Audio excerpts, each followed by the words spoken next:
नमस्कार, माझ्या भावी पोलीस विद्यार्थी मित्रांनो, तुमच्यासाठी एक प्रश्न घेऊन आलोय. प्रश्न बघा. एक पाण्याची टाकी भरायला एका नळाला 4 तास लागतात. टाकीच्या तळाच्या गळतीमुळे टाकी भरायला आता 6 तास लागतात. जर टाकी पूर्ण भरलेली असेल तर तिला गळतीमुळे रिकामी होण्यास किती वेळ लागेल? आता या प्रश्नाला कशा प्रकारे सोडवायचं बघा. एक पाण्याची टाकी एका नळाने 4 तासामध्ये भरते, पण गळतीमुळे आता ती टाकी भरायला 6 तास लागतात. गळतीच्या पूर्वी 4 तास लागत होतं, गळतीमुळे 6 तास लागतात.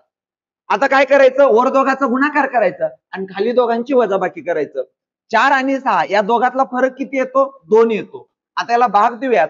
बे एक बे, बे दोन्ही 4 आणि साइन दोन्ही 12. 12 तास या प्रश्नाचं उत्तर असणार आहे. 12 तास आपल्याला ऑप्शन नंबर 3 मध्ये पाहायला मिळतं. आता अशाच प्रकाराचे 2 प्रश्न मी तुमच्यासाठी घेऊन आलोय. ज्यातला हा पहिला प्रश्न आहे, बघून घ्या. हा पहिला प्रश्न आहे आणि हा दुसरा प्रश्न आहे. या दोन्ही प्रश्नाचे उत्तर तुम्ही कमेंट करून सांगा.